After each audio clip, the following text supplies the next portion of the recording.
دشمنوں سے حفاظت کے لیے بھی سورہ الحمد کی کو پڑھنے کی کا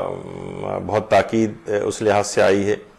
اور ایک باقاعدہ ایک عمل ہے جو آیت اللہ آقائے محی الدین کمیلیہ خراسانی نے بیان کیا۔ ان کی کتاب بہت اچھی ہے، نجات بخش گرفتاران۔ اس کے اندر انہوں نے اس عمل کو لکھا ہے کہ یہ عمل دشمنوں سے نجات کے لیے اور ہر مقصد میں کامیابی کے لیے۔ دیکھیے، ہر مقصد میں کامیابی، مثلا امتحانات ہو رہے ہیں، یہ بھی ایک مقصد میں کامیابی کے لوگ عملیات پوچھتے ہیں۔ وہ شخص کہتے ہیں کہ لوگ جاب کے لیے ہم انٹرویو دے دیا ہے ہم نے، یا ہونے والا ہے، ہمارے لیے دعا کریں، کوئی عمل بتائیں، ان کے لیے بہت اچھا ہے۔ اس طرح کوئی کاروباری ڈیل ہونے جا رہی ہے، اس کے لیے کوئی شخص پریشان ہے کہ پتہ نہیں ہوگی فائدہ مند یا نہیں،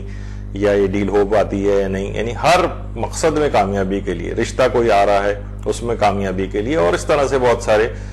جو زندگی کے اہم امور ہوتے ہیں، بڑے مقاصد ہوتے ہیں، تو ان میں کامیابی کے لیے وہ فرماتے ہیں کہ یہ عمل ہفتے کے روز سے شروع کیا جائے، ہفتہ سیٹرڈے سے۔ اچھا، اس میں یہ ہوگا کہ ہفتے کے 7 دن ہیں، تو ہفتے سے عمل شروع ہوگا، اور اس میں ہفتے کے روز 70 مرتبہ سورہ الحمد پڑھنی ہوگی، یعنی اس مقصد میں کامیابی کے لیے، یا دشمن سے کوئی شخص آپ کا دشمن ہو گیا ہے پریشان، یا رشتہ دار کوئی بہت زیادہ پریشان کر رہا ہے گھریلو امور کے اندر، یا کچھ اور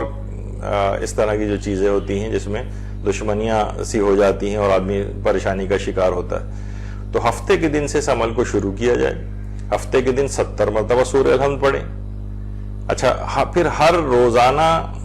10 سورہ الحمد کم کرتے جائیں،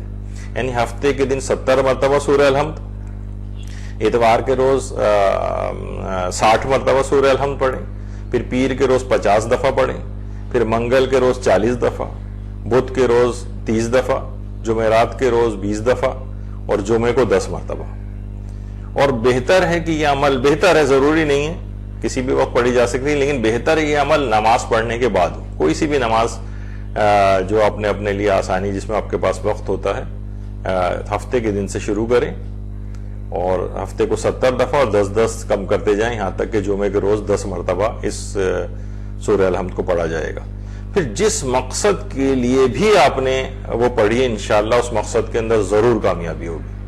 یہ بڑا تجربہ شدہ ہے، اور آقائے محی الدین کمیلیہ خراسانی نے اپنی کتاب نجات بخش گرفتاران کے اندر اس کو لکھا ہے۔